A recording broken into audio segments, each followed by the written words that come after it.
चलें जी, ठीक है, सारा ठीक है।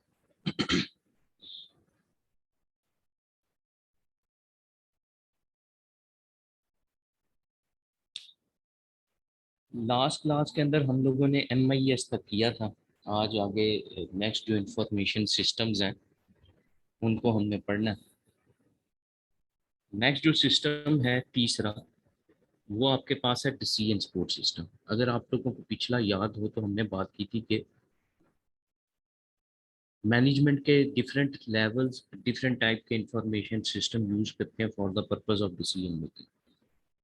जिसमें हमने कहा था हम नीचे से जब हिरार्की स्टार्ट करते हैं तो सबसे पहले जो लेवल आता है मैनेजमेंट का वो ऑपरेशनल। और ऑपरेशनल पे मैनेजमेंट, ऑपरेशनल लेवल मैनेजमेंट जो होती है वो कौन सा इंफॉर्मेशन सिस्टम यूज करती है? TPS, ट्रांजैक्शन प्रोसेसिंग सिस्टम, जो कि बहुत ज़्यादा डिटेल्ड होता है और डेली बेस रूटीन ट्रांजैक्शंस को रिकॉर्ड करने में फैसिलिटेशन सपोर्ट प्रोवाइड करता है। फिर हमने कहा नेक्स्ट लेवल जो होता है वो टैक्टिकल होता है या मिडल लाइन जिसको बोलते हैं। उसके अंदर MIS जो है वो यूज किया जाता है। अच्छा, टैक्टिकल पे हमने कहा था कि टैक्टिकल लेवल ऑफ मैनेजमेंट दो टाइप की इंफॉर्मेशन को डील करती है। Number one is internal and number two is external.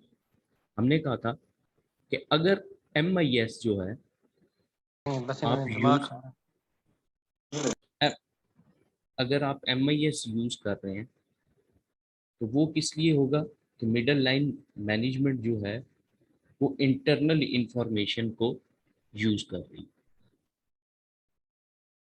और MIS सपोर्ट करता है इंटरनल। अच्छा, अब एक लिमिटेशन, अगर tactical level of management external information को भी डील करे तो फिर सबसे बड़ी लिमिटेशन MIS की ये थी कि उसके अंदर हम एक्सटर्नल को डील नहीं कर सकते। फिर कंपनी किसकी तरफ चली जाती है? DSS की तरफ चली जाती है, डिसीजन सपोर्ट सिस्टम। अच्छा, डिसीजन सपोर्ट सिस्टम इंटरनल और एक्सटर्नल दोनों को डील करता है, MIS सिर्फ इंटरनल के लिए। अच्छा, ऐसा भी नहीं हो सकता कि एट अ टाइम कि कंपनी अगर MIS यूज कर रही है तो वो DSS भी यूज करेगी। नो, अगर MIS के थ्रू वो सारी चीजें नहीं हो पा रही जो कि कंपनी करना चाह रही है, देन वो किसकी तरफ चली जाती है? DSS की तरफ। और फिर जब DSS को वो अडॉप्ट कर लेंगे तो फिर MIS की जरूरत नहीं रहेगी, क्योंकि दो इतने इंपॉर्टेंट सिस्टम्स हैं, इनकी अच्छी भली मेजर कॉस्ट ऑर्गेनाइजेशन को बर्दाश्त करनी पड़ती है। तो इसमें से एट ए टाइम कोई भी एक सिस्टम यूज करेगी कंपनी। अच्छा, MIS जो होता है ना, उसके अंदर एक चीज जो कि एग्जिस्ट नहीं करती वो होता है कि देखें ये जो इंफॉर्मेशन है on the basis of variables या डिफरेंट फैक्टर्स की बेसिस पे आप जब कलेक्ट कर रहे होते हैं तो यहाँ पे सबसे बड़ा मसला ये होता है कि MIS जो है ना वो in case of changing business environment adoptable नहीं रहेगा, क्योंकि वो चेंज को सपोर्ट नहीं करेगा।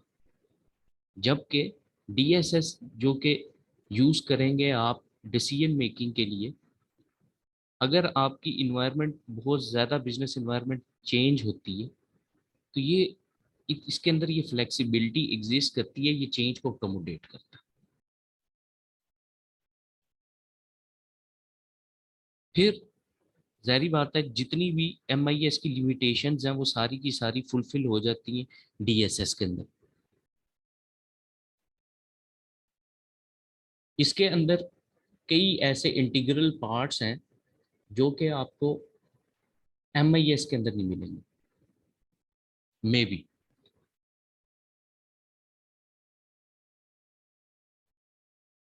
फिर DSS ने इंफॉर्मेशन कहाँ से एक्वायर करनी है?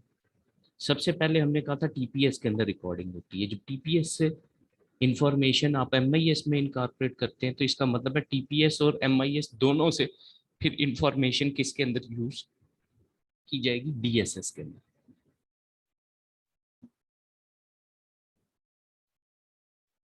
अगर हम करेक्टरिस्टिक्स की बात करें DSS के, अच्छा MIS चीज़ों को गैस नहीं कर सकते, ये उसकी एक और बड़ी लिमिटेशन। जबकि डीएसएस ये एक ऐसा सॉफ्टवेयर है जिसके अंदर इंटेलिजेंस गैस लगा सकते हैं। मतलब कहने की बात ये फोरकास्टिंग को अकोमोडेट करता है। फिर डिफरेंट टाइप की आप फार्मूलाज और इक्वेशंस में या मैथमेटिकल मॉडलिंग की बात करें, वो इसके ऊपर आप अप्लाई कर सकते हैं एमआईएस में।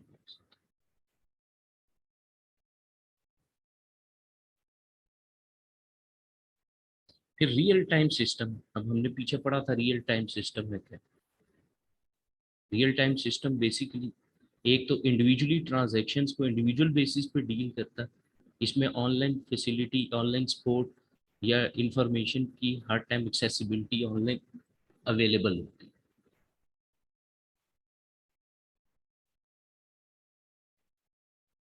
फिर कहता है आप इसमें यूज कर सकते हैं इनपुट्स और वेरिएबल्स। पहली बात है कि मैथमेटिकल मॉडलिंग हो रही है, वेरिएबल्स का कॉन्सेप्ट तो आएगा ही, और वो वेरिएबल ही होते हैं जो चेंज होते हैं। डिफरेंट टाइप के economic variable, political, economic, social, technological, legal, environmental.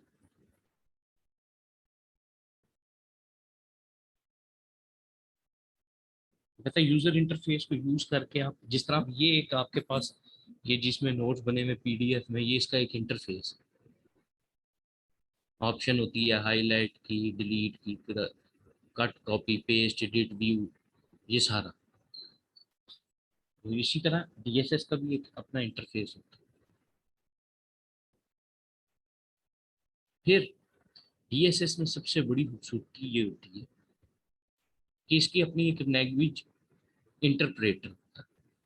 हर प्रोग्राम अपनी स्पेसिफिक लैंग्वेज के अंदर लिखा जाता है। जावा बेस्ड भी होंगे, ओरेकल के भी होंगे, C, C plus plus, different languages.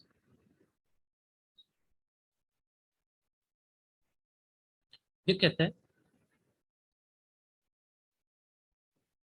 कि डीएसएस इंटीग्रेट करता है यूजर इंटरफेस को डेटा मैनेजमेंट से। अब देखें, ये तो आपके पास एक यूजर इंटरफेस है ना, डेटा मैनेजमेंट क्या होगा कि उस पर जितनी इंफॉर्मेशन स्टोर्ड है, आप उसी के अंदर कहीं पे स्टोर हुई होगी, आप वहां से उसको एक्सेस कर सकते हैं।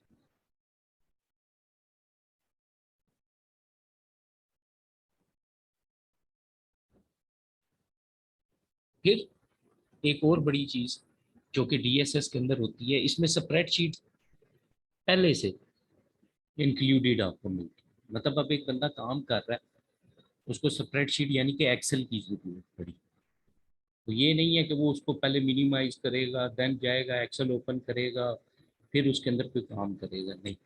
इसके अंदर पहले से आपको सपोर्ट मिलेगी, स्प्रेडशीट इसके अंदर पहले से इंक्लूड।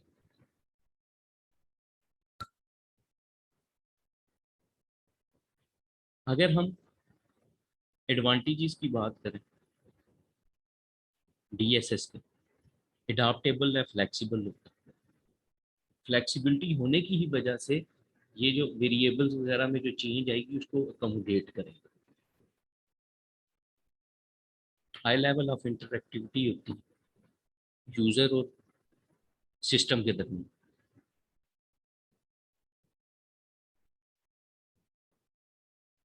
ईज ऑफ यूज है, आसानी से इस्तेमाल किया जा सकता है अगर किसी को ट्रेन किया हो आपने इस पर।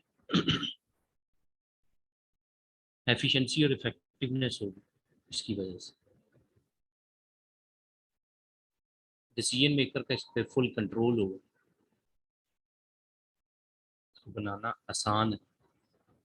एक्सटेंडेबिलिटी है, आप कोई और इसके अंदर मॉड्यूल या कोई चीज़ ऐड करना चाह रहे हैं तो वो आप कर सकते हैं। सपोर्ट करता है मैथमेटिकल मॉडलिंग और एनालिसिस, फोरकास्टिंग वगैरह। डेटा एक्सेस सपोर्ट करता है। मतलब कहने का यहाँ पे ये है कि ये जो सिस्टम होते हैं डीएसएस, ये अदर फाइल फॉर्मेट्स को भी अपने अंदर अकोमोडेट करते हैं। फिर कहता है स्टैंड अलोन होता है, मतलब एक अलग से यूज हो सकता है,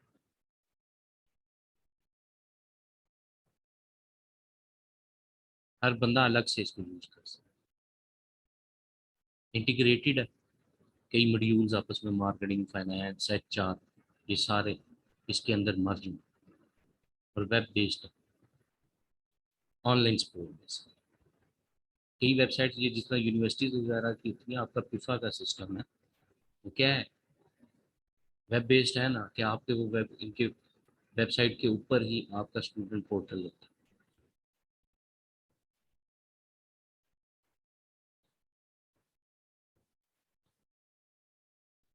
रोल क्या है डीएसएस का, सपोर्ट करता है स्ट्रक्चर्ड और सेमी स्ट्रक्चर्ड डिसीजंस को, जो कि हमने पहली बात की थी।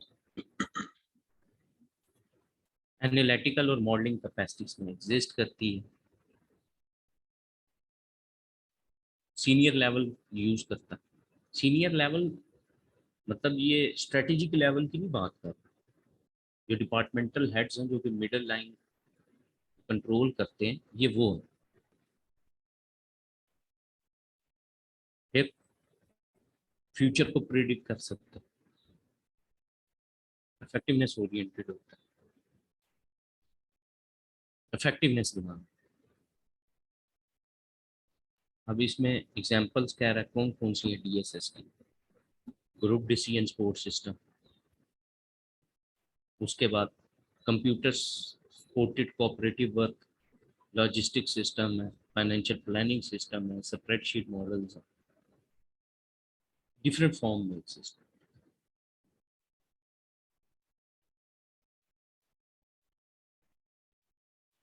अच्छा, यहाँ पे ना कुछ बातें क्लियर करें अपने माइंड में। देखें, ये जो दो लेवल थे ना, ऑपरेशनल और टेक्निकल, ये मोस्टली इंटरनल इंफॉर्मेशन को डील करते हैं। अच्छा, अब यहाँ पे एक्सटर्नल क्यों आ गए? आपने वो जो चैप्टर टॉपिक पढ़ा था मेरे साथ ऑर्गेनाइजेशनल स्ट्रक्चर का, वहां पे on the basis of decision making हमने कहा था दो तरह के स्ट्रक्चर एग्जिस्ट करते हैं, एक सेंट्रलाइज्ड और एक डिसेंट्रलाइज्ड। अच्छा, डीएसएस की जरूरत तब ही पड़ेगी, याद रखें, जब डिसेंट्रलाइजेशन, सेंट्रलाइजेशन में डिसीजन मेकिंग तो टॉप मैनेजमेंट ने कंपनी के लिए करनी है, उसमें तो फिर ये एक्सटर्नल इंफॉर्मेशन को डील नहीं करेंगे। यस, अगर डिसेंट्रलाइज्ड डिसीजन मेकिंग है तो उस केस के अंदर कंपनी ने या टॉप मैनेजमेंट ने बेसिकली सपोर्ट प्रोवाइड की हुई है, किसको, डिसीजन मेकिंग की अथॉरिटी दी हुई है मिडल लाइन या उससे नीचे।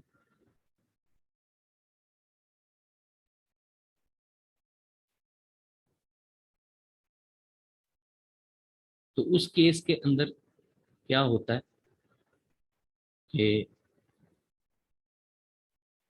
जब टेक्निकल लेवल ऑफ मैनेजमेंट को एक्सटर्नल इंफॉर्मेशन से भी डील करना पड़ता है, तो उस केस के अंदर फिर क्या होगा कि वो यूज करेंगे डिसीजन सपोर्ट सिस्टम।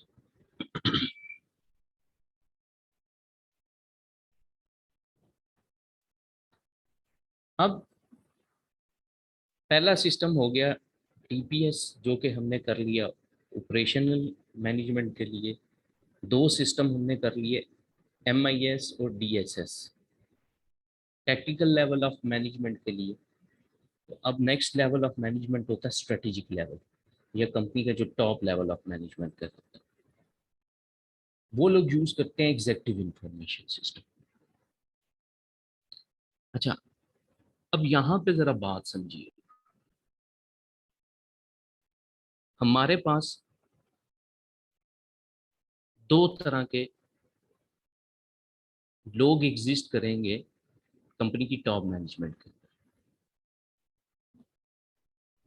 वो कौन कौन से होते हैं? अगर हम बात करें इसमें, इस लेवल में वैसे आते कौन से हैं, देखो, नंबर वन, कंपनी का VP, vice director, vice president अगर बात करें, सीईओ, सीएफओ, उसके बाद आप बात करें जो डायरेक्टर्स होते हैं आपके, ये आ रहे हैं। अच्छा, इसमें अगर हम बात करते हैं ना डायरेक्टर्स की, डायरेक्टर्स दो मेन कैटेगरी होती हैं, एक होते हैं एग्जेक्टिव डायरेक्टर्स और एक होते हैं नॉन एग्जेक्टिव डायरेक्टर्स। अच्छा, जो एग्जेक्टिव डायरेक्टर्स होते हैं ये तो कंपनी की इंटरनल मैनेजमेंट का पार्ट होते हैं, जबकि जो नॉन एग्जेक्टिव डायरेक्टर होते हैं कंपनी की इंटरनल मैनेजमेंट का पार्ट नहीं होते, एक्सटर्नल।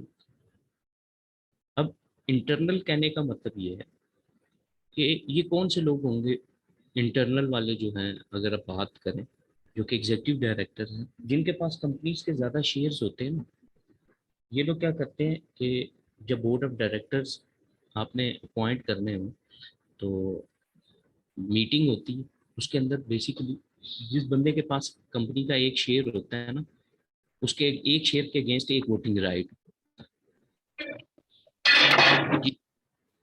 जाहिर बात है जिस बंदे के पास ज्यादा शेयर्स होंगे कंपनी के, वो अपने आप को वोट करके या साथ दूसरे पार्टीज को मिला के वो क्या कर लेगा, बोर्ड ऑफ डायरेक्टर में आ जाएगा। जी, ये सबसे बड़ा अलमी है। इसकी वजह से कई प्रॉब्लम्स हुए, कई कंपनियां डूब गई। इन्होंने अपने ऑडिटर्स के साथ मिल के इतने घपले किए कि तो प्रॉब्लम। अब ये जो एग्जेक्टिव डायरेक्टर्स होंगे ना, इनमें से कुछ ऐसे भी लोग होंगे जिनको कोई नो हो नहीं होगी, सिर्फ उसके क्या है कि शेयर्स थे कंपनी के, दैट्स वाई वो वोटिंग में अपने साथ इन्होंने ग्रुप्स को इन्वॉल्व किया और वो बोर्ड ऑफ डायरेक्टर में आके बैठे। अच्छा, एक तो इस किस्म के होते हैं इसमें। दूसरे ये होते हैं कि इनमें कुछ ऐसे एम्प्लॉयज होते हैं कंपनी के जिनको कंपनी प्रमोट कर करके कहाँ ले आती है, एग्जेक्टिव डायरेक्टर बना देती है। क्यों? क्योंकि उनका कंपनी की इफेक्टिवनेस पे, कंपनी की प्रॉफिटेबिलिटी पे, कंपनी की डिसीजन मेकिंग में बड़ा मेन रोल होता है। तो इन लोगों को ना, इन डायरेक्टर्स को शेयर दिए जाते हैं। जो एम्प्लॉयज़ होते हैं जिनको प्रमोट कर कर कर आप नेक्स्ट सीनियर लेवल पे लेके आते हैं, इनको कंपनी ना शेयर्स ऑफर करती है और फिर बोर्ड ऑफ डायरेक्टर। ये बड़े टेक्निकल लोग होते हैं। जारी बात है, अगर एम्प्लॉयज़ आए थे, फिर पहले ऑपरेशनल मैनेजर बने, फिर टेक्निकल बने, फिर टॉप मैनेजमेंट में आ गए, तो इसका मतलब ये होगा कि ये इनके अंदर बड़ी ज़्यादा कैपेबिलिटीज एग्जिस्ट करती है। अच्छा, फिर जब ये दुनिया में घपले होने स्टार्ट हुए ना कंपनीज में, तो एक फील्ड राइज हुई कॉर्पोरेट गवर्नेंस की। कॉर्पोरेट गवर्नेंस बेसिकली आपको ये बताती है कि कंपनीज को कैसे मैनेज एंड कंट्रोल किया जाए। तो उन्होंने कहा जी कि बोर्ड ऑफ डायरेक्टर में सारे एग्जेक्टिव डायरेक्टर्स नहीं होने चाहिए, नॉन एग्जेक्टिव डायरेक्टर्स भी होने चाहिए। ये non executive directors on the request of share holders या पब्लिक अथॉरिटीज इनको अपॉइंट कर देती है कंपनीज को कंट्रोल करने के लिए, देखने के, ताकि ये नज़र रख सकें एग्जेक्टिव डायरेक्टर्स पे और बाकी सीनियर मैनेजमेंट। अब क्योंकि शेयर होल्डर्स ने तो फंड प्रोवाइड करने, तो उन्होंने तो कर दी। अब उन फंड्स का प्रॉपरली यूटिलाइजेशन हो रही है या नहीं हो रही, इसको इंश्योर करना, उनकी वेल्थ को सिक्योर करना, बाकी सारा कुछ वो किसका काम होता है, नॉन एग्जेक्टिव डायरेक्टर्स का होता है। और ये लोग बड़े स्पेशलाइज्ड होते हैं अपनी फील्ड्स के अंदर, अपने एरियाज के अंदर। तो ये जो एग्जेक्टिव इंफॉर्मेशन सिस्टम डिजाइन करती है ना कंपनी, या एग्जेक्टिव सपोर्ट सिस्टम बोले, ESS, ये इस चीज को मद्देनजर रख के बनाया जाता है कि ये जो इतनी सीनियर मैनेजमेंट का लेवल है कंपनी के अंदर, इनको बहुत ज्यादा डिटेल्ड इंफॉर्मेशन रिक्वायर्ड नहीं होती for the purpose of decision making. इनको जो इंफॉर्मेशन रिक्वायर्ड है वो बड़ी समराइज्ड फॉर्म के अंदर होनी चाहिए। तो ये जो एग्जेक्टिव इंफॉर्मेशन सिस्टम्स होते हैं ना, ये बड़े कैपेबल होते हैं समराइज्ड फॉर्म्स के अंदर रिपोर्ट जनरेट करने, टेबुलर फॉर्म में, ग्राफिकल फॉर्म के अंदर, किसी भी फॉर्म जो कि डिसीजन मेकिंग में सपोर्ट प्रोवाइड करे। और ये सिस्टम बड़ा रैपिडली और टाइमली रिपोर्टिंग जनरेट करते हैं और सपोर्ट देते हैं। आप किसी भी टाइम के ऊपर कहीं से भी इंफॉर्मेशन को एक्सेस कर सकते हैं। उसके बाद इन्होंने नॉन रूटीन डिसीजंस लेने होते हैं, रूटीन के डिसीजंस के साथ इनका काम नहीं है। अगर मैं बात करूं प्लांट का साइज एक्सटेंड करना है या न्यू प्लांट इंस्टॉल करना है या न्यू ब्रांच कहीं ओपन करनी है, ये रूटीन बेस्ड डिसीजंस नहीं है। ये कई सालों के बाद एक दफा ये डिसीजन लेना पड़ता है। हर दिन कोई कंपनी न्यू मार्केट के अंदर इंटर नहीं हो रही होती, हर दिन उसकी कहीं पे कोई ब्रांच ओपन नहीं हो रही होती,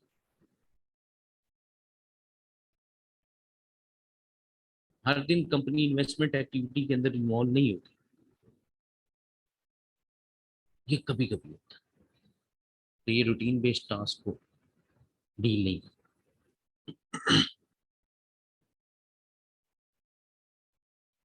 तो यहाँ पे इंफॉर्मेशन जो इनकारपोरेट की जाती है, वो अगर कंपनी ने सिर्फ MIS सिस्टम यूज कर रही है तो MIS से इसके अंदर इंफॉर्मेशन इनकारपोरेट की जाएगी। अगर DSS यूज कर रहे हैं तो फिर DSS से आएगी।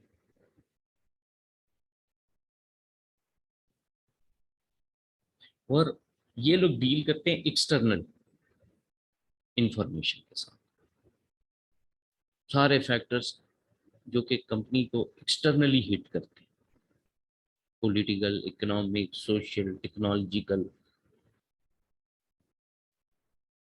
ये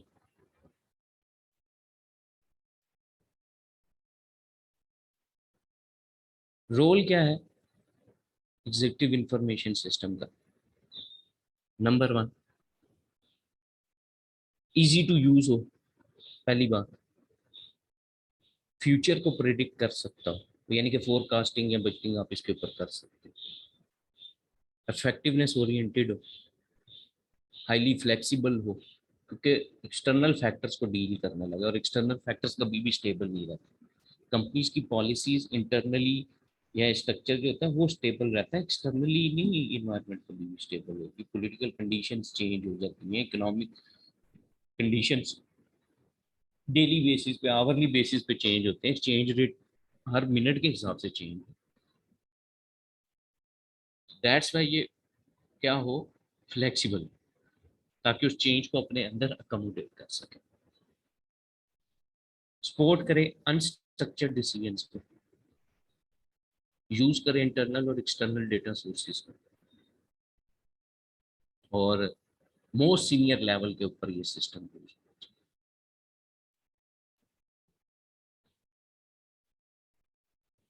अच्छा, अब एक चीज, दुनिया में ये जो मोस्टली EIS या ESS सिस्टम्स है ना, ये आपको कस्टमाइज नहीं मिले, ये बेस्पोक या ऑफ द शेल्फ आपको मिलते हैं। मतलब कंपनीज ऑफ द शेल्फ या बेस्पोक का मतलब, या टेलर्ड का मतलब क्या होता है, कंपनीज अपनी नीड्स के अकॉर्डिंगली इन सिस्टम्स को खुद डिजाइन करवाती है कि वो इस सिस्टम के थ्रू किन ऑब्जेक्टिव्स को अचीव करना चाहते हैं, उसके अंदर कौन से इंटीग्रल पार्ट्स होने चाहिए, किन चीज़ों को वो एड्रेस करता हो सिस्टम। और वैसे भी हर कंपनी के लिए सूटेबल नहीं है EIS, ये बात याद रखिए, क्योंकि ये इतना ज़्यादा कॉस्टली सिस्टम होता है कि हर कंपनी इसको अडॉप्ट भी नहीं कर सकती। स्मॉल स्केल और मीडियम साइज ऑर्गेनाइजेशंस तो इसको यूज भी नहीं कर सकते, ना तो इतने ट्रेंड स्टाफ होगा उनके पास। फिर अगर ट्रेनिंग प्रोवाइड करेंगे इस सिस्टम से, पहली बात तो इसको परचेज करना ही अफोर्ड नहीं कर सकते ना। चले किसी अगर मीडियम साइज ऑर्गेनाइजेशन ने कुछ ना कुछ करके परचेज कर भी लिया, फिर भी कॉस्ट इनकर होगी और ज्यादा, कि आपको अपने स्टाफ को ट्रेन करना पड़ेगा, और ट्रेनिंग की पर्टिकुलर कॉस्ट। ये भी एक बैरियर है कि स्मॉल साइज ऑर्गेनाइजेशन और मीडियम साइज इसको यूज नहीं कर सकते।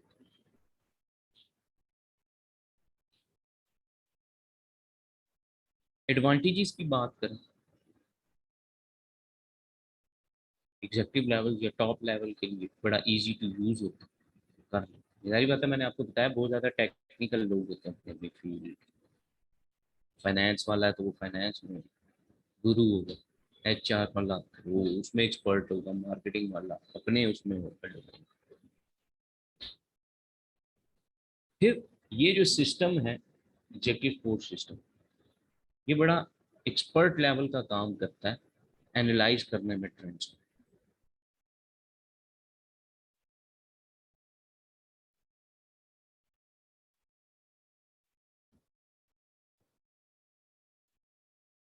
मैनेजमेंट लीडरशिप कैपेबिलिटीज को एक्सप्लोर करने में आप उसकी आर्गुमेंटेशन के अंदर बड़ा रोल प्ले करेगा। पर्सनल थिंकिंग और डिसीजन मेकिंग इसके थ्रू फैसिलिटेट की जा सकती है। स्ट्रेटेजिक कंट्रोल फ्लेक्सिबिलिटी एग्जिस्ट करेगी इसकी वजह से। कैसे? देखिए, स्ट्रेटेजिक का मतलब यहाँ पे क्या है, बेसिकली वो लेवल जो कि स्ट्रेटेजी को डील कर रहा है। स्ट्रेटेजी क्या होती है? पाथवेज, कोर्स ऑफ एक्शंस जो कि आप सेट करते हैं किसी भी ऑब्जेक्टिव या गोल को अचीव करने।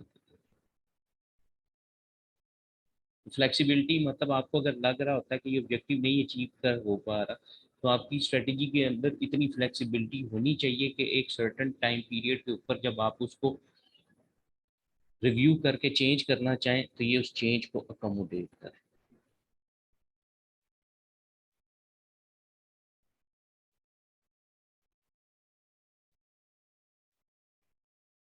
फिर इसकी वजह से जो कंपेटिटिवनेस होती है वो इंक्रीज हो जाती है। कैसे? कि ये आपको कंपेटिटिव एडवांटेज लेके दे सकता है। एक एज तो होगा कि आपका कंपेटिटर अगर ये सिस्टम यूज नहीं कर रहा और आप कर रहे हैं, तो ये तो क्लियर कंपेटिटिव एडवांटेज होगा। बट सारी बात है, आपके डिसीजन अगर सक्सेसफुल होते जा रहे हैं, बाकी सपोर्ट आपको इसके थ्रू मिल रही है, डिसीजन गलत होने के चांसेस मिनिमाइज हो जाते हैं, तो कंपेटिटिव एज तो मिलेगा।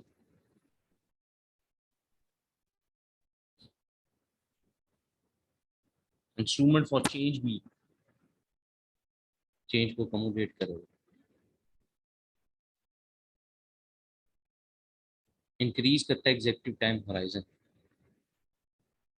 मतलब एग्जेक्टिव्स इसको बहुत डिटेल में जाके एक पिक्चर का वो बड़ा रुख नहीं होता, वो देख सकते। आपका रिपोर्टिंग सिस्टम बड़ा बेटर हो जाता है। मेंटल लेवल बिजनेस एग्जेक्टिव्स का वो हाई हो जाता है।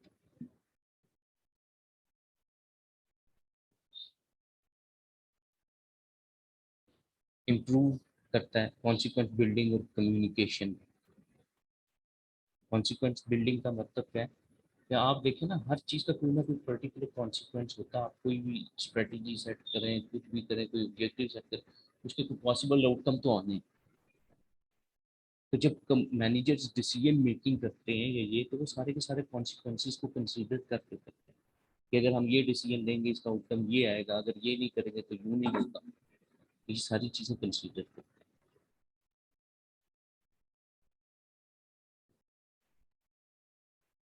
फिर कहता है ऑफिस ऑटोमेटेशन इंप्रूव हो जाती है।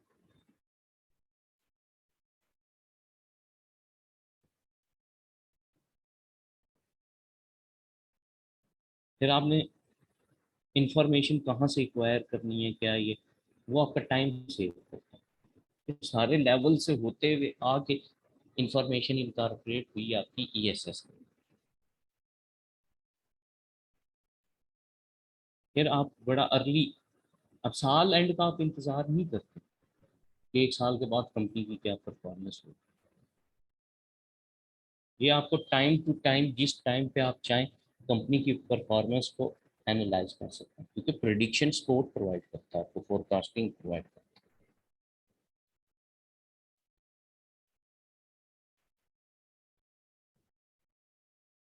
फिर हर फैक्टर को बड़े डिटेल में जाके एग्जामिन करने में कैपेबल होता है। आप प्रॉब्लम्स को, चीज़ों को बड़ा बेटरली अंडरस्टैंड कर सकते हैं। टाइम मैनेजमेंट बड़ी आसान हो गई इसकी वजह से। अच्छा, टाइम मैनेजमेंट का कॉन्सेप्ट किस कॉन्टेक्स्ट के अंदर ले रहा है? देखिए, टाइम मैनेजमेंट का मतलब ये होता है टाइम वेस्टेज होता है। हाँ, अगर आप होता है ये काम कर दो फिर। अगर आप 8 घंटे ऑफिस में है, तो वो 8 घंटे प्रॉपरली कैसे यूटिलाइज करना है अपने टाइम। तो टाइम वेस्टेज कब नहीं होगी? नंबर वन, जब आप टास्क को प्रायोरिटाइज करें, प्रायोरिटीज अपनी सेट करें। तो जो सबसे इंपॉर्टेंट टास्क उसको पहले करना है, फिर उसके बाद दूसरे को, तीसरे, अननेसेसरी एक्टिविटीज बाद में कर।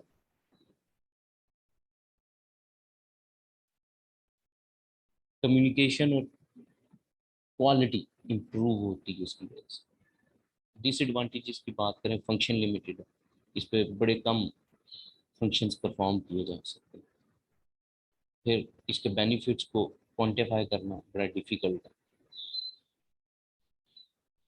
कई दफ़ा ऐसा भी होता है कि बहुत ज़्यादा ओवरलोडेड इंफॉर्मेशन हो जाती है, और इसी की वजह से बहुत ज़्यादा इंफॉर्मेशन इनकॉर्पोरेट कर देंगे ये, तो बाज़ का सिस्टम स्लो भी हो जाता है।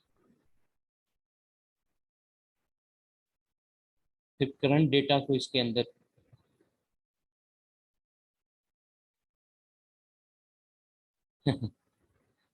समझ में करता हूँ, एक मिनट। अच्छा, करंट डेटा इसके अंदर इनकॉर्पोरेट करना वो बाज़ का डिफिकल्ट हो जाता है, लेस रिलायबल, और बाज़ का डेटा इनसिक्योर भी हो जाता है। प्रॉपर अगर इसके अंदर सिक्योरिटी और वो अप्लाई ना की जा सके,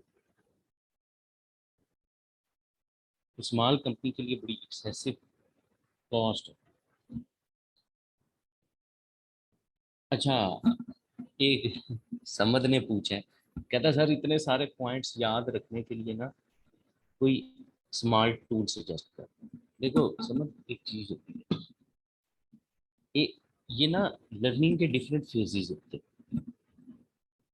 अच्छा, एक टॉपिक जो कि लाइफ में आप पहली दफा जब पढ़ रहे होते हैं ना, तो तरीका ये होता है, अब एज ए स्टूडेंट मेरा भी यही प्रॉब्लम रहा होगा, सारी बात है, बाकियों का भी ये होगा, हमारा अभी तक प्रॉब्लम होता, पता है क्या है, जब हम किसी भी टॉपिक को पहली दफा जब पढ़ रहे होते हैं या ये, तो बहुत सारी चीजें ऐसी होती हैं, हमें ये लगता है यार ये हम कैसे याद रखेंगे।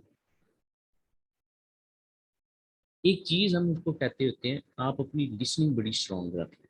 स्टूडेंट को सिर्फ डर पता है किस चीज से लगता है मोस्टली, कि हमें ये चीज याद करनी पड़ेगी। अच्छा, मैं इसको एक चीज कहता हूँ, तो मेरा जो जिंदगी में प्रॉब्लम रहा ये याद करने का, बट मैं चीजों को मेमोराइज कर सकता हूँ, वो बड़ा आसान था, इमेजिनेशन। इसके लिए बड़ी स्ट्रांग लिसनिंग जरूरी है। अब मैं जो पॉइंट बोल रहा हूँ ना, इसमें से देखें, कभी भी ऐसा नहीं होगा कि जो क्वेश्चन आ रहा है आपने सारे पॉइंट्स उसके अंदर लिखने होते हैं। नहीं हो सकता।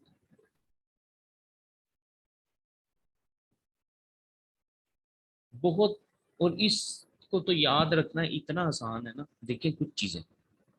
नंबर वन, ये क्योंकि हम आईटी बेस्ड सिस्टम्स हैं सारे, और इसमें कुछ चीजें बेनिफिट्स भी और डिसएडवांटेजेस तकरीबन सबके सेम तरह के, कुछ कॉमन होते हैं कुछ अनकॉमन। कॉमन का क्या तरीका है याद रखने का? देखिए, आप शाम को बैठा करें कहीं पे, लग के क्लास हो रही है, एक दफा आंखें बंद करके सोच लिया करें पढ़ा क्या है आज का, हमने आज क्या क्या चीजें कवर की। जब वो आप आंखें बंद करके सोचेंगे ना, वो चीजें आपको एक दफा आपकी मेमोरी के अंदर फिट हो जाए। लाइक फॉर एग्जांपल, आपने क्या किया जी, अच्छा आज हमने सबसे पहले जनाब डीएसएस पढ़ा था, डिसीजन सपोर्ट सिस्टम। पहली बात कि डीएसएस कब यूज होता है? जब एमआईएस सपोर्ट ना कर पाए। क्यों? अच्छा, रीज़न क्या है? क्योंकि एमआईएस में सिर्फ इंटरनल इंफॉर्मेशन को डील किया जाता है, अगर एक्सटर्नल को डील करना है, तो ये लिमिटेशन है एमआईएस की, ये तो मुझे जाना पड़ेगा डीएसएस की तरफ। अब बेनिफिट और डिसएडवांटेज तकरीबन कॉमन जो है वो क्या है? नंबर वन, पहला, यूजर फ्रेंडली होना चाहिए, आपको सपोर्ट प्रोवाइड करें, आप जो डिसीजन लेना चाहते हैं उसमें जो प्रॉब्लम्स आप डील करना चाहते हैं उससे रेलिवेंट आपकी हो, सपोर्ट प्रोवाइड करें, इफेक्टिव हो, एफिशिएंसी हो। हर सिस्टम में हम यही पढ़ते आ रहे हैं। डिसएडवांटेज क्या है? क्या वो प्रेजेंट डेटा को डील करता है? नहीं करता। बहुत ज़्यादा इंफॉर्मेशन ओवरलोड तो नहीं करता, स्लो तो नहीं हो जाता, कम्युनिकेशन प्रॉब्लम तो नहीं एग्जिस्ट करता, कॉस्ट, ये कुछ ऐसी चीज़ें कॉमन, इसकी बेसिस पे आप हर चीज़ का आंसर कर सकते हैं। बाकी समझ, एक चीज़ बताओ, एक और टेक्निकल इलाज बताता हूँ। समझ एज क्या है वैसे, कितने ईयर्स के हो? अब वो मुझे पता है, भरत वो लेडीज छुपाती है इतनी, समझ क्या एज है समझ की?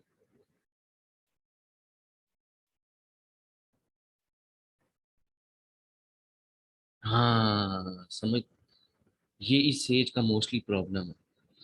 तो समझ, अम्मी या अब्बू को एक चीज कहनी है, वो कहनी है कि तुम्हारे लिए एक जूता ना रात को भिगो के सोए, सुबह निहार मुंह,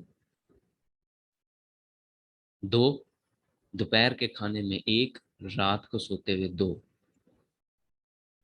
तो ये A1 हो जाएगा।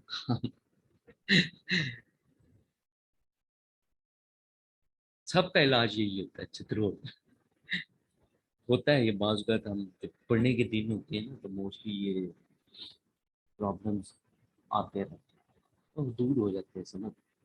और इस लेवल पे आके ना एक इंटरेस्ट डेवलप करना या ये डिफिकल्ट इसलिए नहीं रहता, जो लोग फिर आपकी एज में कमा भी रहे होते हैं, बाकी भी सारी चीज़ें, फैमिली सपोर्ट भी कर रहे होते हैं, तो कई चीज़ों का ना एहसास हो जाता है।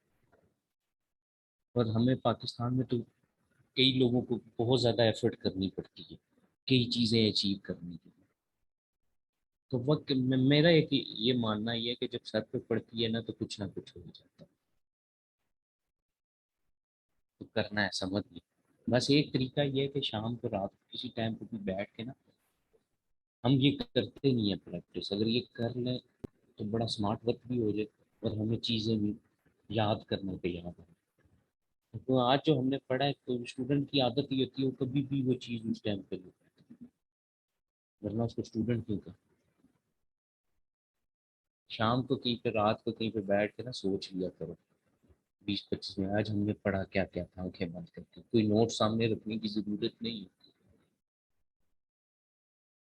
या अगर कम से कम ये नहीं कर सकते तो शाम को किसी टाइम पे बैठ के या रात को ये रिकॉर्डिंग एक दफा सुन लिया करो, तो फिर और पक्का आ जाता है चीज़, कभी भी नहीं भूलती।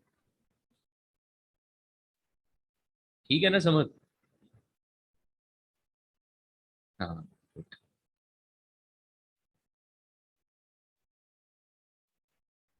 बाकी मेरा इस चीज़ पे ईमान है, छतरोल हर चीज़ की इलाज है, इसके बगैर जिंदगी अधूरी।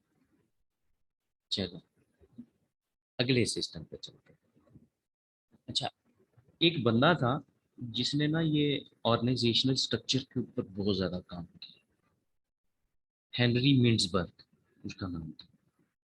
हेनरी मिन्सबर्ग ने बेसिकली ऑर्गेनाइजेशनल कॉन्फ़िगरेशन को रिप्रेजेंट किया। इसने कहा कि किसी भी ऑर्गेनाइजेशन के अंदर 5 मेन इंटर रिलेटेड एलिमेंट्स होते हैं जो कि उसका ऑर्गेनाइजेशनल स्ट्रक्चर बनाते हैं। अब वो इंटर रिलेटेड एलिमेंट्स कौन से थे? नंबर 1, इसने कहा स्ट्रेटेजिक एपेक्स। अब स्ट्रेटेजिक एपेक्स क्या होती है? कंपनी की स्ट्रेटेजिक मैनेजमेंट। नंबर 2 कहता है tactical management. Number 3 operating core यानी कि ऑपरेशनल लेवल ऑफ मैनेजमेंट। ये 3 और 7 का 2 कौन से? एक उसने कहा टेक्नो स्ट्रक्चर और एक कहा सपोर्ट स्टाफ। अच्छा, टेक्नो स्ट्रक्चर कौन सा होता है? ये वो लोग होते हैं ऑर्गेनाइजेशन में, ये लेवल उन लोगों से मिलकर बनता है जो ऑर्गेनाइजेशन के अंदर कुछ टेक्निकल एक्सपर्ट लेवल की एक्टिविटीज परफॉर्म करते हैं। फॉर एग्जांपल देखें, हर कंपनी का आज की डेट के अंदर लीगल एडवाइजर होता है। हर कंपनी अपनी एम्प्लॉयज को मेडिकल सपोर्ट देती है, बेशक इन हाउस दे। ये जिस तरह बड़े बड़े प्लांट्स होते हैं या ये, उन्होंने तो डॉक्टर हायर किया होता है, कोई इंजरी ना हो जाए हमारे एम्प्लॉय को, कुछ भी हो जाए। इसी तरह टैक्सेशन से रेलेवेंट जो टैक्स ऑफिसर, इंटरनल कंट्रोल में अगर आप बात करें, कंपनी के इंटरनल ऑडिट डिपार्टमेंट में ऑडिटर, ये वो लोग हैं जो कि बड़ी एक्सपर्ट लेवल की फैसिलिटीज प्रोवाइड करते हैं, सपोर्ट प्रोवाइड करते हैं। और एक उसने कहा सपोर्ट स्टाफ। सपोर्ट स्टाफ ये क्लरिकल स्टाफ वगैरह जो कि मैनेजरियल लेवल्स को सपोर्ट प्रोवाइड करता है ताकि वो अपनी डे टू डे एक्टिविटीज को इजीली परफॉर्म कर सके। अच्छा, अब एक चीज याद रखें, ये जितने भी एक्सपर्ट लेवल के लोग इन्वॉल्व होते हैं ना ऑर्गेनाइजेशन के, ये ऊपर हमने जितने भी सिस्टम पढ़े इनके अंदर एक लिमिटेशन, एक फ्लॉ ये एग्जिस्ट करता है। ये वो जो एक पर्टिकुलर एक्सपर्ट लेवल का जो सिस्टम होना चाहिए वो इनके अंदर नहीं अवेलेबल होता। दैट्स वाई इस लेवल को डील करने के लिए हमें अलग से एक इंफॉर्मेशन सिस्टम इस्टेब्लिश करना पड़ता है जिसका नाम होता है एक्सपर्ट सिस्टम, ताकि वो जो ट्रेडिशनल प्रॉब्लम्स या जो सपोर्ट बाकी सिस्टम्स नहीं प्रोवाइड कर सकते ये कर।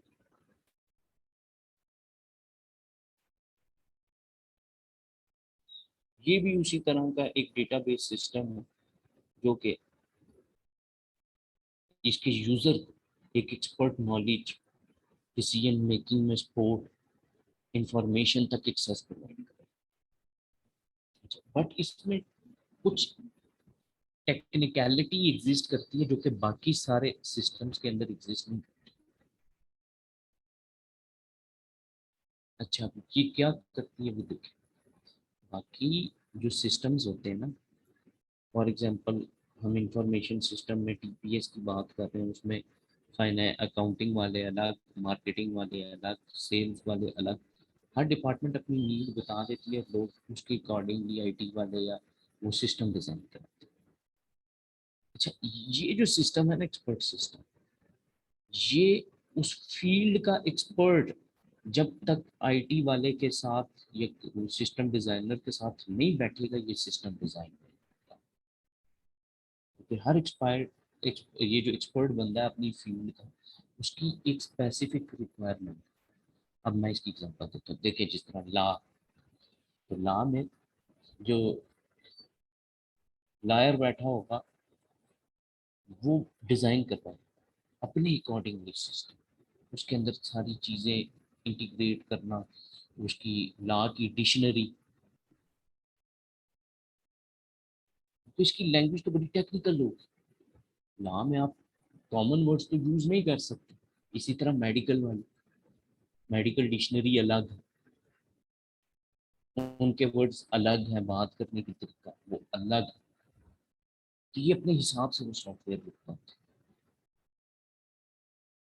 अब जो एक इसमें एग्जांपल के, अगर फॉर एग्जांपल लॉ वाले एक सिस्टम डिजाइन कर रहे हैं लॉ का, उसके अंदर कौन कौन से केसेस हुए थे, केस नंबर क्या था, उसमें रेफरेंस किस का लिया, जजेस ने फैसला सुनाते हैं, काउंटर पार्टी के क्या आर्गुमेंट्स थे, बाकी सारा कुछ, ये सब कुछ इसके अंदर, ताकि वक्त पड़ने पे जब आपको ज़रूरत पड़ी, आप रेफरेंस लेना चाहते थे, वो अवेलेबल। कहता है एक्सपर्ट सिस्टम के तीन मेजर कंपोनेंट्स होते हैं जिनसे रिलेटेड चीज। Number one, knowledge base. ये डेटाबेस ह्यूमन एक्सपीरियंस की बेसिस पर डिजाइन, वो जो लायर होगा जिसने इतने साल प्रैक्टिस की होगी वो अपने एक्सपीरियंस के अकॉर्डिंगली बताएगा ये होता है, अगर ये केस हुआ तो इस पे ये चीज़ होनी चाहिए, इसमें आप ये रेफरेंस दे सकते हैं। तो ये बिजनेस सिनेरियोज, लॉ सिनेरियोज, ये खुद उसके अंदर अकोमोडेट करते हैं फ्रॉम डिफरेंट रिसोर्सेज। उसके बाद सेकंड कंपोनेंट है इन्फ्रेंस रूल। इसके अंदर लॉजिकल जजमेंट आप अप्लाई कर सकते हैं, अगर ये चीज़ ऐसे हुई तो फिर क्या होगा। बिल्कुल वैसे जैसे टैक्स वाले की अगर इनकम इतनी हुई तो इसके ऊपर टैक्स कितना लगेगा, वो आपने उसके अंदर टैक्स रेट सेव किए होंगे ना, बताएगा इनकम की स्लैब्स होती।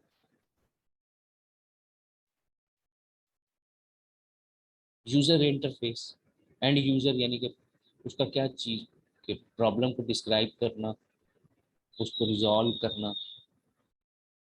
तो कहता है कि वो एंड यूजर इसको यूज करके वो जो प्रॉब्लम या जो गोल वो अचीव करना चाहता है वो कर सके। एक नॉन एक्सपर्ट पर्सन भी इसको यूज करके एक्सपर्ट बन सकता है, अगर उसके पास उस लेवल का नॉलेज नहीं है तो इस सिस्टम उसको सपोर्ट प्रोवाइड करेगा, आपको इंटेलिजेंस बेस के अंदर सपोर्ट प्रोवाइड करेगा, जो टेक्निकल प्रॉब्लम एरियाज हैं उनको मोर डिटेल एनालाइज करने में हेल्प प्रोवाइड करेगा, इंटेलिजेंस गैस लगा सकता है, फोरकास्ट कर सकता है।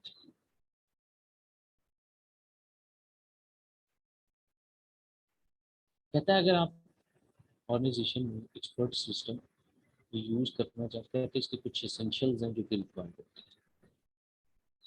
कहता है कि जो सब्जेक्ट एरिया आप जिसको एड्रेस करना चाह रहे हैं लाइक टैक्स है, लाइक ऑडिट है, लाइक मेडिकल है, लाइक फाइनेंस है, जो मतलब वो टॉपिक पर्टिकुलरली वो सब्जेक्ट एरिया सुटेबली डिफाइंड है। सुन, फिर कहता है कि वो जो प्रॉब्लम्स हैं जो आप एक्सपर्ट सिस्टम के थ्रू डील कर रहे हैं वो कन्वेंशनल ट्रांजैक्शन प्रोसेसिंग सिस्टम या बाकी इंफॉर्मेशन सिस्टम उसको डील कर सकते हैं। इसमें एक्सपर्ट अपनी नॉलेज प्रोवाइड करें।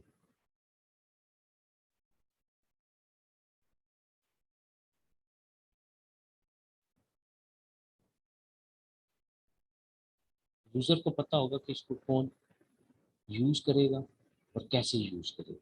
मैं अगर एक्सपर्ट हूँ फील्ड पे तो मुझे पता होगा कि कल को ये सिस्टम कौन यूज करने लगे और कैसे करना चाहिए उसको। मैं उसको इसी एंगल में डिजाइन करता हूँ। फिर कहता है कि जो नॉलेज इंजीनियर है वो एक्सपर्ट, मतलब अब मैं बोलता जा रहा हूँ बट कंप्यूटर मेरी लैंग्वेज को समझेगा। उसने कोड्स की लैंग्वेज ही समझनी है, सी, सी प्लस प्लस या किसी और फॉर्मेट में, तो मैं तो उसको बताऊंगा। जो वो प्रोग्राम डिजाइनर बैठा है वो उसको इंटरप्रेट करेगा वो फैक्ट्स रूल को अपनी उसके अंदर।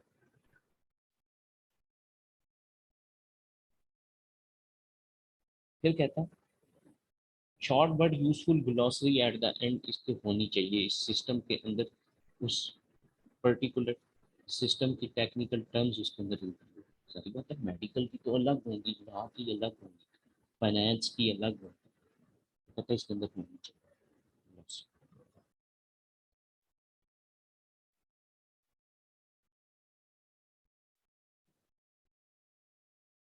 एडवांटेजेस की बात करें तो क्या है, एक जो बंदा एक्सपर्ट नहीं है जिसके अंदर एक्सपर्टीज नहीं एग्जिस्ट करती, ये उसको भी एक्सपर्ट डिसीजन लेने में सपोर्ट प्रोवाइड करेगा। फिर एक्यूरेट एडवाइस देता है कंसिस्टेंट बेसिस पे, ये नहीं कभी देगा कभी नहीं ना, कंसिस्टेंट। अगर आप इनपुट्स को चेंज करना चाहते हैं, अल्टरनेटिव सॉल्यूशंस को एक्सप्लोर करना चाहते हैं तो ये सिस्टम सपोर्ट प्रोवाइड करता है, मतलब फ्लेक्सिबल। फिर कहता है सेवरल प्रॉब्लम्स को साइमल्टेनियसली डील करता है। मल्टी एक्सेस सिस्टम में मोस्टली लोग यूज कर सकते हैं, ये नहीं है कि एक टाइम पे एक ही बात। स्टाफ कॉस्ट इसकी वजह से रिड्यूस होती है। तो जाहिर बात है वो तो ह्यूमन बीइंग का काम तो वो करके देंगे, सारे गैसेज और ये जो मैनेजमेंट करनी है बाकी सारा कुछ, तो आपको कम लोग चाहिए। फिर कहता है ये सिस्टम आपको अपॉर्चुनिटी देता है कि कैप्चर कर ले एक्सपर्टीज को बिफोर इट लास्ट, तो जाया हो उससे पहले। मतलब अब उस एक्सपर्ट बंदे ने कल को मरना भी तो है ना, अब उसकी एक्सपर्टीज को आप स्टोर कैसे कर सकते हैं कि वो उसने आपको वो सिस्टम डिजाइन करके दे दिया। उसका जो नॉलेज था, उसका जो एक्सपीरियंस था, वो आपने उस पर्टिकुलर सिस्टम के अंदर समेटना।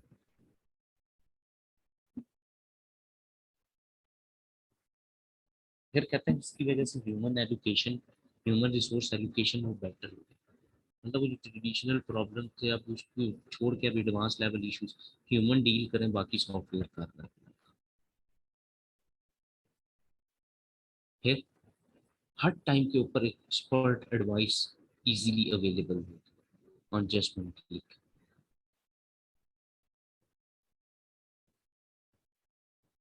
डिसएडवांटेजेस की बात करें तो वो क्या, इसके लिए बड़ा कैपिटल एक्सपेंडिचर रिक्वायर्ड है। हम तो डीएसएस की बात कर रहे थे कि वो स्मॉल और ये तो इस लेवल का सिस्टम होता है, ये तो हर ऑर्गेनाइजेशन अफोर्ड नहीं कर सकती, बेशक लार्ज स्केल में।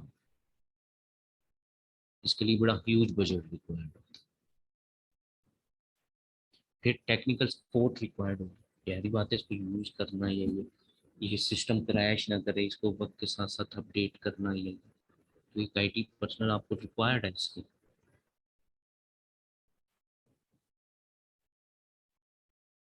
अब ये कहता है ये सिस्टम ऑटोमेटिकली लर्न नहीं करता, उसको कॉन्स्टेंटली आपको अपडेट करना पड़ता है। वो जो एक्सपर्ट्स होते हैं, कोई छोड़ जाता है ऑर्गेनाइजेशन, फिर न्यू आ जाते हैं, वक्त के साथ साथ कहते हैं सिस्टम्स को आप अपडेट करते हैं।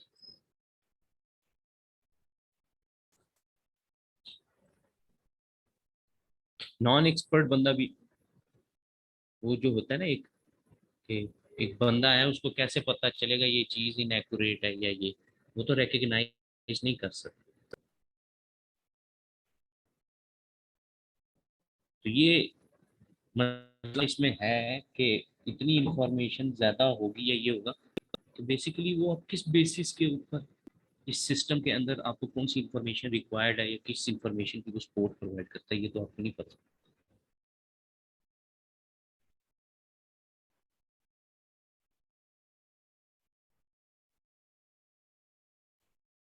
फिर डाउन टाइम। अच्छा, ये वो टाइम पीरियड होता है कि टाइम पे ना, जब ये सिस्टम डाउन हो जाए या कोई इसके अंदर प्रॉब्लम आ जाए किसी भी एक मॉड्यूल में, तो बाकी लोग फिर बैठे रहेंगे, वो यूज ही नहीं कर सकेंगे। फिर इसकी वजह से वो जो हम कहते हैं टेक्नोलॉजी ने ह्यूमन एफर्ट को रिड्यूस कर दिया, जिसकी वजह से जो ह्यूमन स्किल्स थी वो रिड्यूस हो गई। तो ये भी ये काम करता है, लोग सोचेंगे काम, थिंकिंग कम इन्वॉल्व होगी। उन्होंने तो सिर्फ अप्लाई करना, अडॉप्ट एंड अप्लाई। इसके बाद रिलायंस की अगर हम, वो हो गया, फिर एक और रेजिस्टेंस आएगी हायर लेवल एक्सपर्ट्स की तरफ से। एक इंसान वैसे ही नहीं चाहता कि अगर आपको लग रहा है कि वो कोई डिसीजन ले रहा है, ये हम उसके मुंह पे कह रहे हैं हाँ वो गलत है, तो वो कैसे उस चीज को मान सकते, नहीं मान सकते। तो यहाँ पे क्यों रेजिस्टेंस आएगी, इसी वजह से आएगी क्योंकि वो एक्सपर्ट को रेजिस्टेंस इसकी वजह से फेस होगी। वो कुछ और डिसीजन लेना चाह रहा होगा, सॉफ्टवेयर आपको कुछ और बताएगा। तो ये तो एक प्रॉब्लम इसमें टेक्निकल एग्जिस्ट करता ही करता है शुरू से।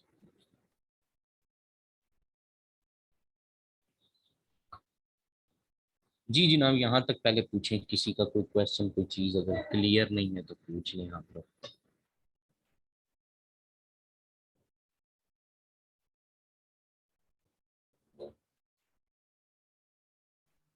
वालेकुम सर। वालेकुम सलाम, क्या हाल है अभी फिदा? बस सर अल्हम्दुलिल्लाह, बताएं कभी तो। अल्लाह करम। लास्ट क्लास में किधर थे अभी? सर खैर हाजिर था। अच्छा, ठीक है। अच्छा सर, ये पूछना चाह रहा हूँ कि इन सारे सिस्टम्स में से एट अ टाइम एक ऑर्गेनाइजेशन में कितने सिस्टम काम कर सकते हैं, और अगर सारे ही काम कर रहे होंगे तो क्या एक सेंट्रल सिस्टम मौजूद होगा जिसके जरिए ये सब कनेक्ट होंगे आपस में? आज से कुछ अर्सा पहले तक ना फिदा, मोस्टली ये सिस्टम्स अलग अलग ही यूज होते थे। अच्छा, अब इसका सोल्यूशन ना प्रोवाइड कर दिया कुछ ऐसे सिस्टम्स ने, जिसको हम एक इंटीग्रेटेड आईटी सिस्टम बोलते हैं। अब इसमें आपके पास जिस तरह सैप हो गया, जिस तरह इंटरप्राइज रिसोर्स प्लानिंग सिस्टम है, ईआरपी हो गया। अच्छा, ये वो सिस्टम्स आ गए जिन्होंने रिप्लेस कर दिया इन इंडिविजुअल बेस्ड मॉड्यूल्स को। उसके अंदर ये सारी चीजें इंक्लूड है। अच्छा, अब ये जो सैप हो गया या ये बाकी सारा कुछ हो गया, अब देखें वो पहले जो organisation typical MIS system use करते थे, वो उन्होंने छोड़ के ईआरपी सिस्टम या इंटीग्रेटेड सिस्टम यूज करने शुरू कर दिए। क्यों? क्योंकि उसके अंदर टीपीएस का भी मॉड्यूल अवेलेबल है, उसके अंदर एमआईएस का भी मॉड्यूल अवेलेबल है, उसके अंदर आप एग्जेक्टिव सिस्टम की भी सपोर्ट अवेलेबल है। यस, जो ऑर्गेनाइजेशन आज की डेट में अगर कुछ इसमें से ऐसे सिस्टम जो कि इंडिविजुअली वो डील करते हैं, तो यस बैक एंड पे वो सपोर्ट उसको प्रोवाइड करते हैं इंटीग्रेटेड सिस्टम। बट अब क्योंकि वो बात ये है, ऑर्गेनाइजेशन का काम होता है कॉस्ट को रिड्यूस करना, कॉस्ट को बढ़ाना नहीं। तो ये जिन सॉफ्टवेयर्स में अब आप जिस फॉर्म में ईआरपी को या ये सैप्स वगैरह या बाकी सिस्टम्स को यूज करते हैं, वो क्यों हुआ? ताकि क्योंकि ये जो इंडिविजुअली अगर हमने सिस्टम्स यूज करने थे, जिसकी वजह से कंपनी को इतनी ज्यादा कॉस्ट बियर करनी पड़ती थी, इतने ज्यादा लोग रिक्वायर करने पड़ते थे, वो बेसिकली उसने रिप्लेस कर। बट स्टिल कंपनीज के उनके पास टेक्निकल पर्सनल कम होने की वजह से, या वो ट्रेनिंग कॉस्ट बर्दाश्त नहीं कर सकते, या ये इनमें से कुछ ना कुछ वो पार्ट्स इंडिविजुअली ही डील कर रहे हैं अभी तक। बट यस, उनके पास सेंट्रल हब होता है इंटीग्रेटेड सिस्टम का, जिसके थ्रू इन सिस्टम्स को सबको आपस में लाइन अप रखते हैं। बट अब मोस्टली जो मॉडर्न फिनोमेना है वो यही यूज कर रहे हैं इंटीग्रेटेड सिस्टम्स की तरफ। ठीक है ना फिर?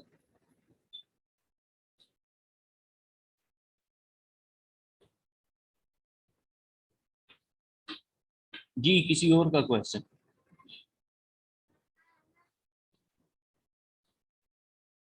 नहीं, चलें जी आगे चल। जैसे कि अब ये नेक्स्ट आपके पास आ रहे हैं बहुत सारी और चीजें आपको यहाँ पता लगे। अब कहता है जो नेक्स्ट सिस्टम है हमारे पास वो है ऑफिस ऑटोमेटेशन सिस्टम।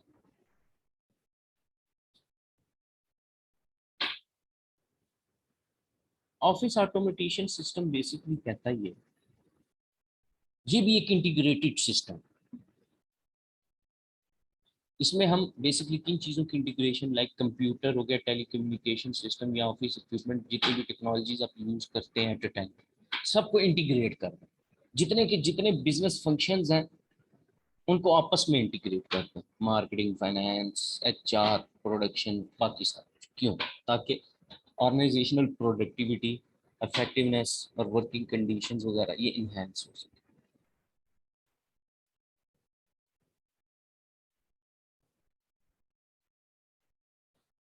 तो बेसिक कॉन्सेप्ट जो है वो ऑफिस ऑटोमेटेशन में जिसको आप इमर्ज करना चाहते हैं वो बेसिकली क्या है कि जो कंप्यूटर या कंप्यूटर सिस्टम एप्लीकेशंस या कम्युनिकेशन टेक्नोलॉजीज आप यूज कर रहे होते हैं उसकी वजह से प्रोडक्टिविटी इनहेंस कर।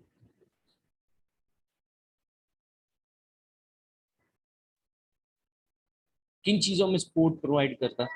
लाइक आप बात करें पर्सनल रिकॉर्ड कीपिंग है, राइटिंग, कैलकुलेशंस, इन चीज़ों में बाकी सिस्टम भी यही प्रोवाइड कर रहे होते हैं। अच्छा, बाकियों में और इसमें सबसे बड़ा मेन डिफरेंस क्या है? ये सिस्टम डिज़ाइन इसलिए किए जाते हैं ताकि जो मैनेजेरियल एबिलिटीज़ या कैपेबिलिटीज़ या उसकी जो, अगर हम बात करें प्रोडक्टिविटी, प्रोडक्टिविटी का कॉन्सेप्ट होता है विद रिस्पेक्ट टू आउटपुट। तो मैनेजेरियल आउटपुट कैसे इन्हेंस किया जा सकता है और कम्युनिकेशन को किस तरह से बेटर किया जा सकता है। अच्छा, पहले क्योंकि चीज़ें यूनिफॉर्म नहीं होती थी ऑर्गेनाइजेशंस के अंदर में, तो कई एम्प्लॉयज निगलेक्ट कर देते थे चीज़ों को। पहले क्या होता था वो जी ये मेल ये सर्कुलर मैंने तो यूज़ नहीं की जी, ये नहीं हुआ, मुझे तो पता ही नहीं था। ये जो लेम एक्सक्यूजेज होते थे, लोग ये कहते थे अच्छा कम्युनिकेशन फ्लॉज एग्जिस्ट कर रहे हैं, बाकी ये हो गए ये, इस चीज़ को ओवरकम कर।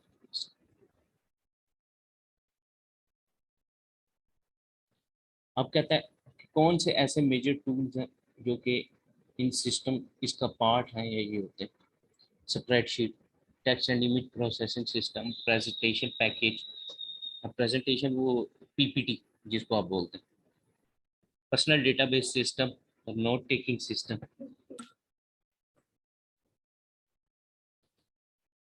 और एग्जांपल्स कौन कौन सी हैं इसमें? Communication and scheduling, documentation preparation, analysing data, consolidating information. अब इंफॉर्मेशन एक टाइप की नहीं होती, ना ही एक सोर्स से आती है। इंटरनल भी अलग है, एक्सटर्नल भी अलग है। तो उन सब मर्ज करना वो हम इसी सिस्टम के थ्रू कर सकते हैं। बाकियों में ये लिमिटेशन है क्योंकि उसमें इंटीग्रेटेड मॉड्यूल है ही नहीं। टीपीएस एक अलग से सिस्टम है, एमआईएस एक अलग से है, डीएसएस एक अलग से।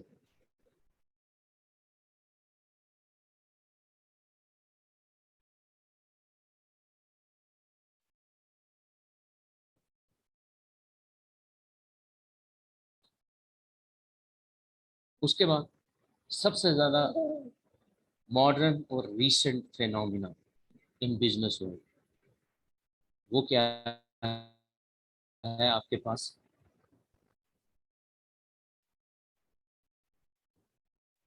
ERP, enterprise resource planning system.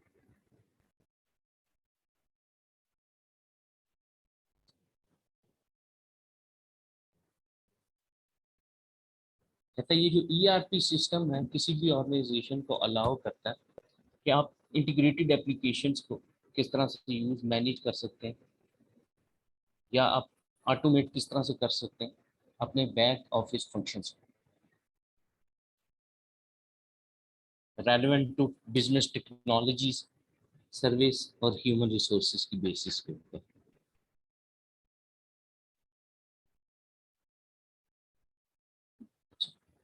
अब ईआरपी की जरूरत क्यों पड़ी? पहली बात तो ये कि अगर आप इसको समझना चाहते हैं तो पहले तो ये देखें ना कि वो ऐसी क्या लिमिटेशंस थी कि वो ट्रेडिशनल या बाकी इंडिविजुअल बेस्ड सिस्टम्स डील नहीं कर रहे थे, तो इस सिस्टम ने डील कर। ये जो ईआरपी है ये एक सिंगल इंफॉर्मेशन सिस्टम है जो कि वाइडली यूज किया जाता है किसी भी ऑर्गेनाइजेशन के अंदर। क्यों? क्योंकि ये सारे के सारे जितने भी आपके बिजनेस फंक्शंस होते हैं या जितने भी फंक्शनल एरियाज हैं, ये उनको इंटीग्रेट कर, कंबाइन कर।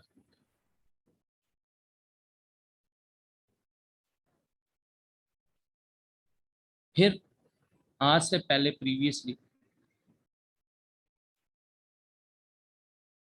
जो इंफॉर्मेशन थी वो आप डिफरेंट सिस्टम्स में जब स्टोर करते थे, या ये टाइम कंज्यूमिंग भी था। फिर कई जगहों पे कई मॉड्यूल्स के फेल होने के चांसेस होते थे। वो जो फ्लो ऑफ इंफॉर्मेशन था उसको डील करना, कंट्रोल करना।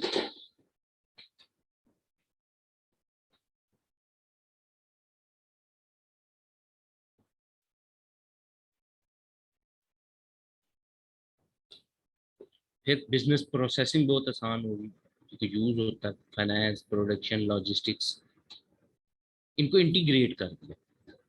अब पहले क्या होता था कि लाइक अगर फाइनेंस वाले हैं, अगर उनको मार्केटिंग के किसी चीज़ की वो रिक्वायरमेंट है या ये है, तो वो पहले किस पे जाएंगे? जनाब वो मार्केटिंग को देखते थे, देन फिर उन तक वो चीज़ जाती।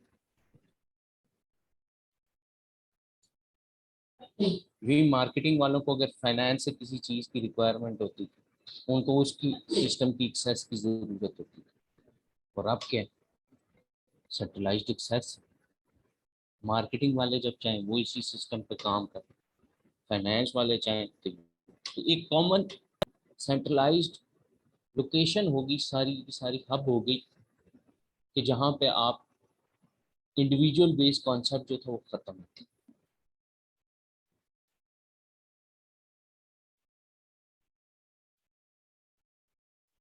फिर एक और प्रॉब्लम जो था वो क्या एग्जिस्ट करता था, देखें, डेटा कलेक्ट करना, डेटा को डेसिमेट करना, बाकी उससे इंफॉर्मेशन को प्रोसेस करके निकालना, ये सारी चीज़ें ये बड़े लेंथी प्रोसेसेस होते थे।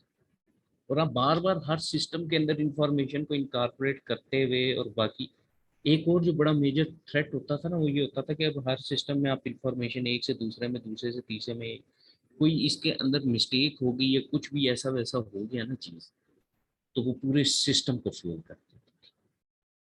दो के ईआरपी में सबसे बड़ा प्रॉब्लम आज की डेट में जो एग्जिस्ट करता है वो ये है कि ये जितने भी इंटीग्रेटेड सिस्टम्स एग्जिस्ट करते हैं दुनिया के अंदर, इनमें अगर कोई भी एक मॉड्यूल प्रॉपरली रन ना करे या फेल हो जाए, उसकी वजह से बाकी सारे सिस्टम फेल हो जाते हैं। ये सबसे बड़ा मेन प्रॉब्लम।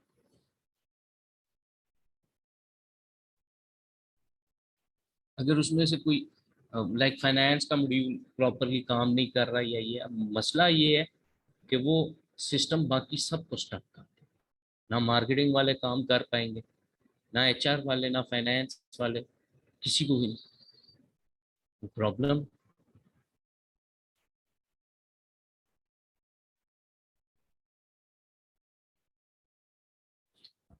बहरहाल इन सारी लिमिटेशंस के बावजूद ये एक ऐसा सिस्टम है जो कि बड़ा कम्प्रीहेंसिव है, हर बिजनेस एरिया को कम्प्रीहेंसिवली सिंगली डील करता है। हर बिजनेस फंक्शन का इसके अंदर अपना एक इंटीग्रेटेड मॉड्यूल होगा।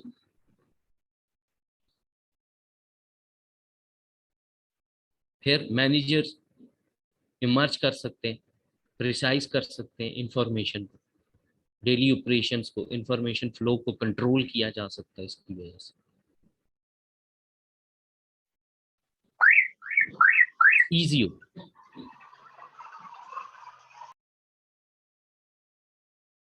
एडवांटेजेस क्या है ईआरपी के? लीड टाइम का कॉन्सेप्ट खत्म हो गया।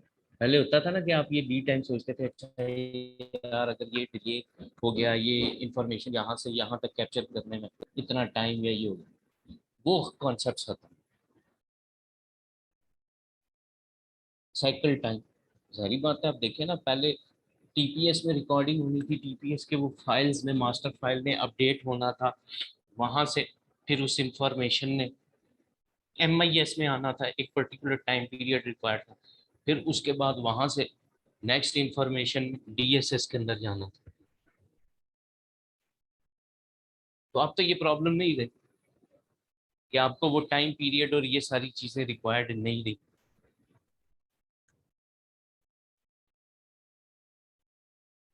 फिर कस्टमर सेटिस्फैक्शन इंप्रूव हो गई। आप देखिए ना, ये जो आप कॉल सेंटर वगैरह पे कॉल करते हैं, आपकी सारी इंफॉर्मेशन एक सेंटर के ऊपर लोकेटेड है, आपको हर चीज इजीली बता दी जाती है, कर दी जाती है। क्यों? क्योंकि हर चीज आपस में इंटर रिलेटेड है। फ्लेक्सिबिलिटी, क्वालिटी, एफिशिएंसी, जो कि हर सिस्टम में हम देखते आ रहे हैं यही, तो इसकी वजह से ये भी इम्प्रूव होगी। फिर कहते हैं इंफॉर्मेशन एक्यूरेसी और डिसीजन मेकिंग ये इनहेंस होगी।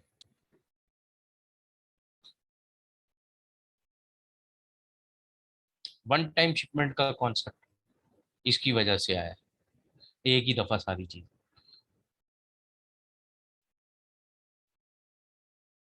रिसोर्स यूटिलाइजेशन बड़ी इंप्रूव होगी, सप्लायर परफॉर्मेंस इंप्रूव होगी, क्वालिटी कॉस्ट रिड्यूस होगी, डिसीजन मेकिंग क्विक होगी, फोरकास्टिंग और ऑप्टिमाइजेशन इंक्रीज होगी।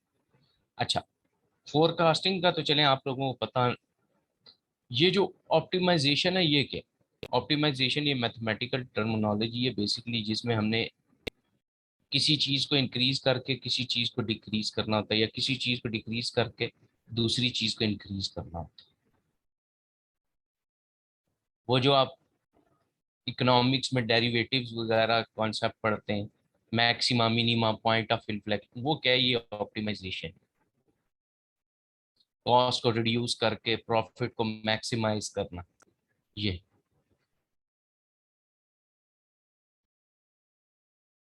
चीजें बहुत ज्यादा ट्रांसपेरेंट हो गई। पहले शायद एचआर वाले कोई सिस्टम अपना यूज कर रहे होते थे, या ये वो उसमें किसी तरह की चेंजिंग या कर लें, आज तो नहीं कर सकते हैं ना, इस सिस्टम में तो ये है ही नहीं, हर बंदा आपको देख रहा है।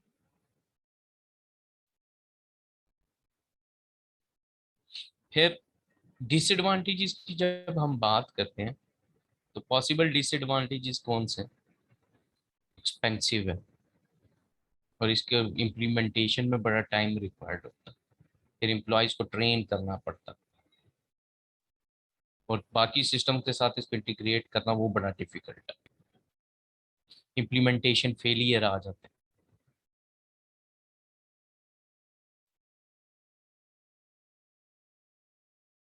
फिर अगर आप चेंज को इम्प्लीमेंट करना चाह रहे हैं या ये तो, अच्छा, ये इम्प्लीमेंटेशन ऑफ चेंज का मतलब यहाँ पे ये कि अगर इन फ्यूचर फॉर एग्जांपल आपके ऑर्गेनाइजेशनल स्ट्रक्चर में कोई चेंज आती है या ये, तो ये उस चेंज को बड़ा डिफिकल्टी अपने अंदर ग्रैस्प होगा, बट आपको वो मॉड्यूल्स और वो सारी चीजें चेंज करवानी पड़ेगी, ये चेंज अडॉप्टेड नहीं है।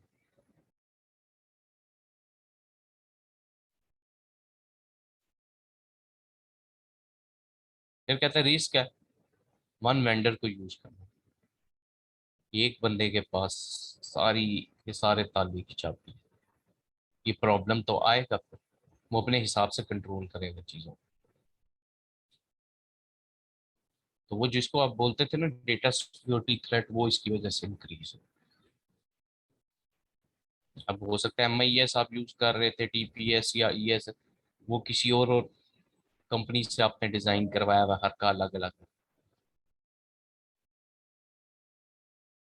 मसला ये यूजेज पे या इस पे नहीं आता, मसला ये होता है टेक्निकल सपोर्ट जो उन्होंने प्रोवाइड करनी होती है उस पर आपको बहुत तंग करते हैं।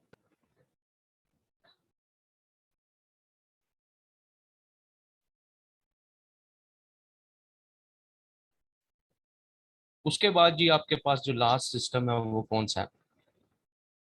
Communication system. अब ये जो कम्युनिकेशन सिस्टम है ना, ये बड़ा रीसेंट ट्रेंड है, बहुत ज्यादा रीसेंट ट्रेंड।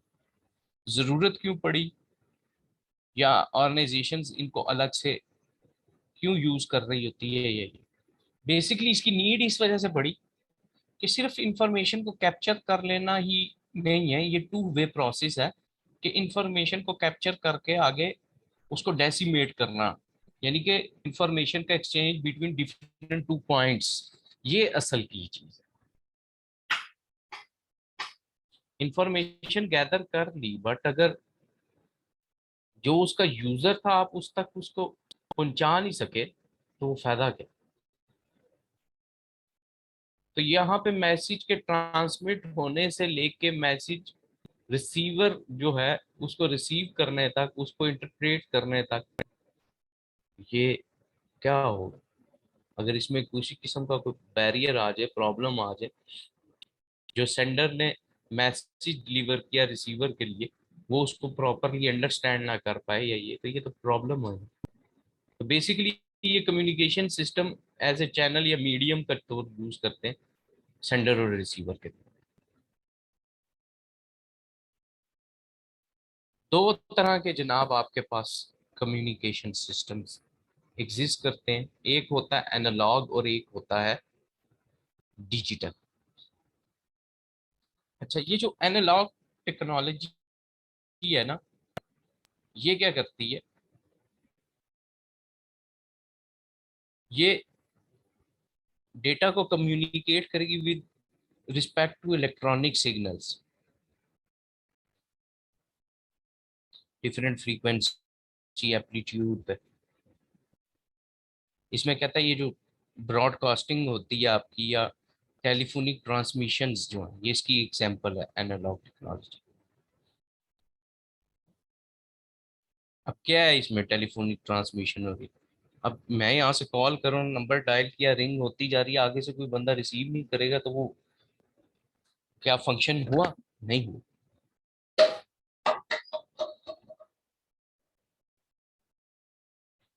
उसके बाद नेक्स्ट जो आपके पास सिस्टम है वो कौन सा है इसमें? डिजिटल। कहता है इसमें जो जितना भी डेटा जनरेट या प्रोसेस होता है वो कहता है दो स्टेट्स में होता है, हाई एंड लो।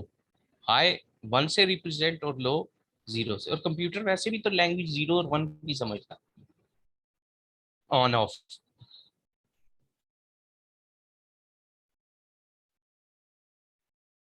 कहता है ये जितनी भी दुनिया में डिजिटल टेक्नोलॉजी की हम बात करें, ये इंफॉर्मेशन डेटा को स्टोर और ट्रांसमिट करने में जीरो रिप्रेजेंट करता है। तो दुनिया ये जो कंप्यूटर सिस्टम है ये भी सिंपल जीरो और वन की लैंग्वेज ही समझता है।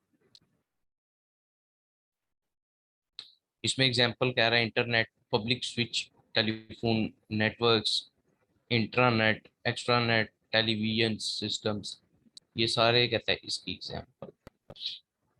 जी जनाब, पूछें यहाँ तक कोई क्वेश्चन, कोई क्यूरी, कोई प्रॉब्लम तो पूछें।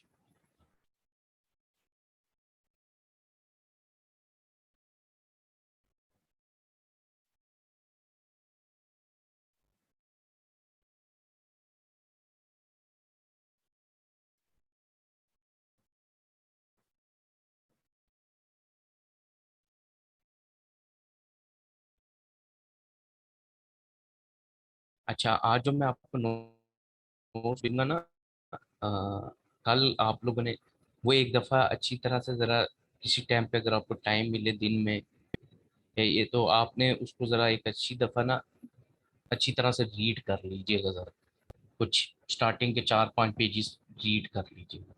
उसकी रीज़न ये है कि जो कल हम टॉपिक स्टार्ट करेंगे वो ज़रा बड़ा कम्प्लेक्स इन नेचर का है। तो जब फिर मैं जो बातें उसमें करूँगा कुछ ऐसी टेक्निकल, वो फिर मे बी आपको साथ अंडरस्टैंडिंग ना हो, बट वो आपने रीड कर लिया होगा ना तो आपको उसका एक कॉन्टेक्स्ट समझ आ जाएगा कि अच्छा ये चीज़ है क्या। बाकी तो फिर उसके कॉन्सेप्ट देना या ये वो तो हम कर लें।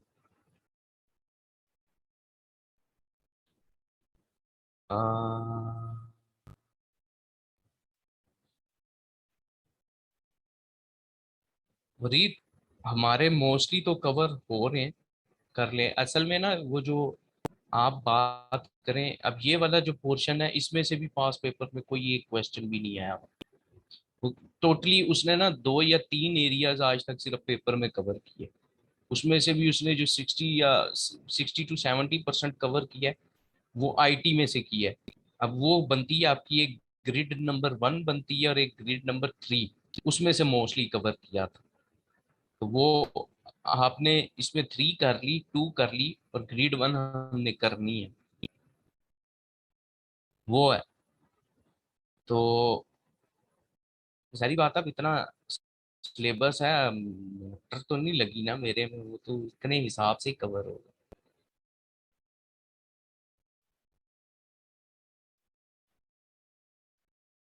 यस, एंटरप्राइज सिस्टम और ईआरपी एक ही बात। हम वो शॉर्ट फॉर्म बोलते हैं, एंटरप्राइज सिस्टम ईएस बोल देते हैं। तो enterprise resource planning system, they are both. सिर्फ वो नाम, मैं अब तुम्हें लड़का कहूँ या मुरीद कहूँ, बात तो एक ही है ना।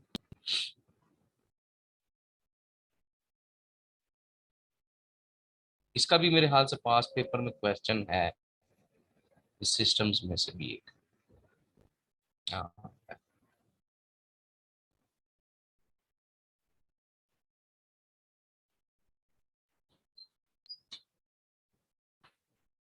जी, पूछे किसी का कोई क्वेश्चन, कोई चीज अगर क्लियर नहीं।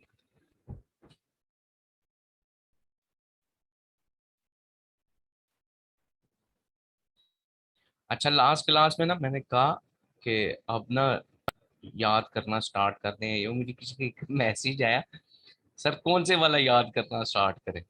ओ भाई, जो पढ़ लिया सारी बात है वो सारे के सारे स्टार्ट करने, सब याद करना स्टार्ट करते हैं। डे 1 से जो जो चीजें पढ़ी, साथ साथ करते गए, उसको साथ साथ अब आप अच्छी तरह से याद करते हैं। मेजर पोर्शन आप अपने कोर्स का कवर कर चुके हैं। वो जो चीजें तंग करने वाली या ये वो ऑलमोस्ट अब कर चुके हैं। अब जो चीजें हैं वो बड़ी स्ट्रेट फॉरवर्ड चलनी है इंशाल्लाह। उम्मीद है हम अपने टाइम के ऊपर ही खत्म करेंगे कोर्स, सारी चीजें कवर हो जाए।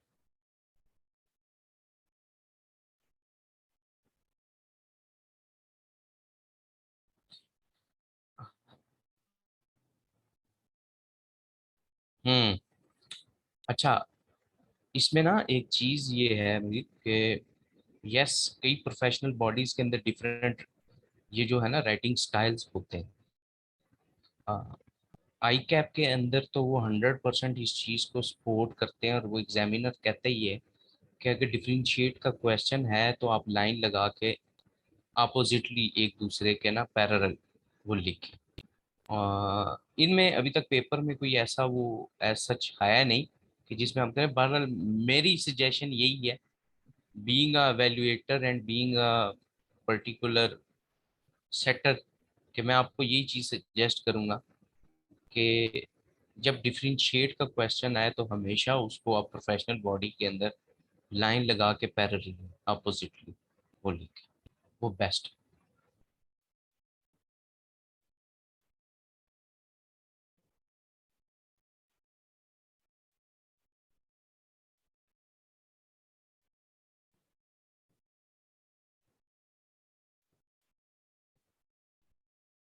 ओके, समझ, मैं निकाल देता हूँ, करा भी देता हूँ एक दफा दोबारा।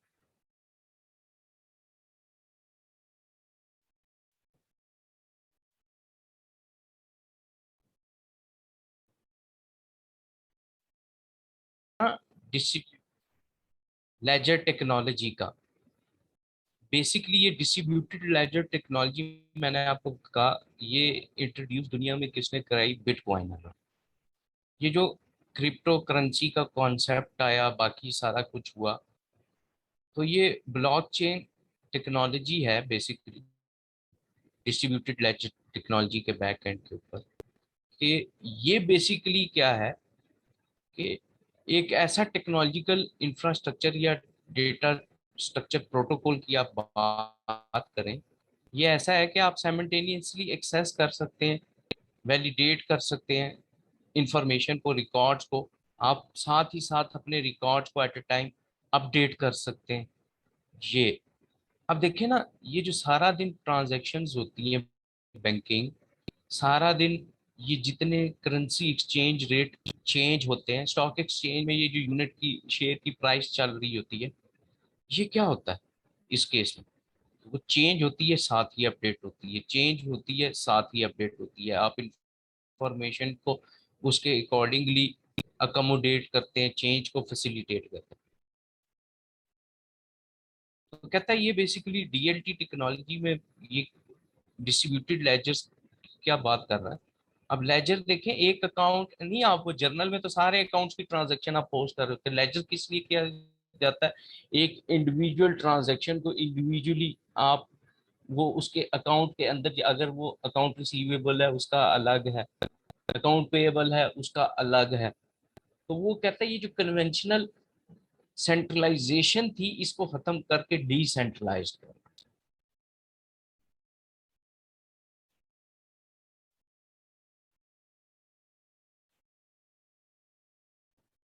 तो ये बेसिकली जो डिसेंट्रलाइज डिजिटल डेटाबेसिस का कॉन्सेप्ट आया, वो कहता है ये डीएलटी टेक्नोलॉजी कि हर जगह पे उसका अपना एक जो अलग से मॉड्यूल है, आप उसकी बेसिस के ऊपर बात करें तो ये है।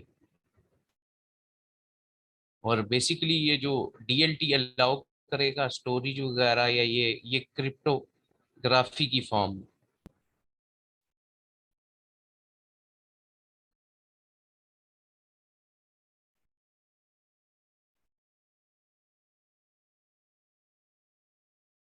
हर जगह से अलग ट्रांजैक्शन डील होगी, हर जगह से वो उसको अलग डील करेगा। अब अच्छा, ये अब क्यों हुआ, किस वजह से हुआ ये जो बिटकॉइन है ये लॉन्च की है? ये देखें, हम आज की डेट में अगर बात करते हैं, ये जितने भी बैंक्स होते हैं या ये, इनकी तो अब जितनी भी ट्रांजैक्शंस होती हैं ये तो सारी की सारी सेंट्रलाइज डील हो रही होती है ना। मेरा आईडी कार्ड से मेरे जितने भी, एक बैंकिंग अकाउंट नहीं, जितने सारे बैंकिंग अकाउंट्स हैं, बाकी सारी जो ट्रांजैक्शंस होती हैं वो सारी की सारी इंटर रिलेटेड है। मेरे आईडी कार्ड से उस सब की इंफॉर्मेशन को एक्सेस किया जा सकता है। बट यहाँ पे देखें, ये जो बिटकॉइन से रेलेवेंट जितने भी आपके पास प्रोपोगंडास या बाकी सारी चीजें एग्जिस्ट करती है, वो क्या है, वो आज तक सिर्फ कॉन्सेप्ट्स ही रह गए, उन्हें पकड़ा नहीं जा सकता। क्यों? क्योंकि सेंट्रलाइज्ड फिनोमेना नहीं है, डिसेंट्रलाइज्ड जितने साइबर क्राइम्स होते हैं या ये सारी चीजें सपोर्ट करते हैं, क्योंकि वहां पे एक सेंट्रल हब है ही नहीं, एग्जिस्ट ही नहीं करती, जिससे आप हर एक अलग क्राइम के लिए अलग से ट्रांजैक्शन डील की जाएगी या ये होगा। तो आप वो चीजों को इंटर रिलेट नहीं कर सकते दूसरे के साथ कि भाई वो कहाँ से आ रहा है, कोई सेंट्रल लोकेशन एग्जिस्ट नहीं कर रहा। ये सबसे बड़ा मेन प्रॉब्लम। अगर होता तो ये जो पिछले इलेक्शंस में भी फंडिंग हुई बिटकॉइन के थ्रू, बाकी सारा कुछ, तो ये केस अभी चल रहा होता। वो तो अभी एजेंसी उनके पीछे है कि भाई ये हुआ क्या था। और कल को जब पकड़ा भी जाएगा कि बिटकॉइन के थ्रू फंडिंग हुई है ये, तो वो आप देख लीजिएगा उसका अदालत में जवाब क्या जाएगा, ये वो तो जी मुझे जेब खर्च मिला था। अब कोई बंदा किस सोर्स से कहाँ से वेरीफाई करने वहां पे वो जो सेंडर है या ये है, उसका भी कोई पता नहीं है, वो तो कितने चैनल से गुजर के आया सारा कुछ। ये कुछ भी नहीं था स्वाय इसके कि ये जो इलीगल ट्रांजैक्शंस या एक कॉमन फिनोमिना था कि जिसके बैक एंड पे आप किसी किस्म के क्राइम के स्पोर्ट लीगली करना चाहें, तो ये बस वो एक कॉन्सेप्ट है। बहरहाल मेन इसके बिहाइंड कॉन्सेप्ट वही था, जैसे फेसबुक जब हुई लॉन्च या ये हुआ, उसके बैक एंड पे एक कॉमन कम्युनिकेशन नेटवर्क सोर्स गए आपस में, एक पर्टिकुलर डिपार्टमेंट के अंदर, एक बिल्डिंग के अंदर, या ये लोग आपस में कम्युनिकेट किस तरह से कर सकते हैं। तो ये भी यही था कि बेसिकली एक सेंट्रल कॉमन लोकेशन को छोड़ के आप एक जो डिसेंट्रलाइज्ड फिनोमेना है उसको कैसे अडॉप्ट कर सकते हैं। यही कॉन्सेप्ट एग्जिस्ट करते हैं। बाकी ये एक दुनिया का सबसे बड़ा इस टाइम पे अलमिया भी चल रहा है। देखते हैं कब तक ये कॉन्सेप्ट आता है, कब तक इसको कंट्रोल करने के कोई बैरियर्स या बाकी सारा कुछ लगेगा। फिलहाल तो नहीं लगा। आप ये डार्क वेब देखें और ये बाकी सारे कॉन्सेप्ट्स, बहुत सारे क्राइम्स सिर्फ इसी की वजह से ओरिजिनेट हो रहे हैं दुनिया के अंदर। तो मैं परसों एक आर्टिकल पढ़ रहा था कहीं पे, बाहर यूरोप के किसी एक कंट्री के अंदर ना बेसिकली क्राइम हुआ। एक फैमिली ने अपने फादर की ना वो मर्डर प्लान किया, उसको एग्जीक्यूट करवाया, सारा कुछ हुआ वो इसी के थ्रू हुआ। उन्होंने वो उसका मर्डर लाइव दिखाया, उनको बकायदा सारा कुछ हुआ। बड़ा डेंजरस कॉन्सेप्ट हो गया। ये जितनी स्मगलिंग और बाकी सारा कुछ क्रॉस द बॉर्डर्स, ये अब सब कुछ किसके थ्रू हो रहा है? तो यही हो रहा है क्योंकि क्राइम पकड़ा नहीं जा सकता इस पर डिसेंट्रलाइज। अब मुझे क्या पता कौन सा बंदा वहां पे किस टाइम पे ऊपर बैठे। आप यहाँ होंगे, इंस्ट्रक्शन आपको यहाँ मिलेगी, ऑपरेट वो हो सकता है अलास्का के किसी शहर से हो। क्या पता, कुछ नहीं पता। ये प्रॉब्लम्स है। और ये इसीलिए कह रहे कि ये जो अकाउंटिंग फाइनेंस के रोल्स और ये ऑडिट के रोल्स और ये आर्टिफिशियल इंटेलिजेंस के आने की वजह से ऑडिटर्स के रोल, ये सारा कुछ चेंज इसी वजह से होता जा रहा है। बड़ा डिफिकल्ट होगा ये डिजिटल फॉर्म ट्रांजेक्शन्स का ऑडिट करना, बाकी सारा कुछ करना। कोई समझ नहीं आ रहा किस साइड पे जाएगी दुनिया।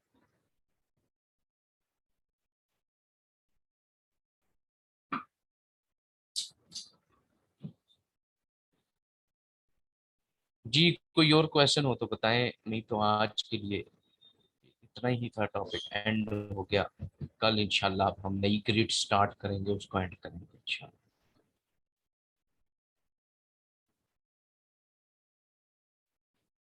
हो गया जी, डन है। फिर एंजॉय करें जी अपने अपने खर्चे पे, इंशाल्लाह कल मुलाकात होगी। ओके जी, अल्लाह हाफिज।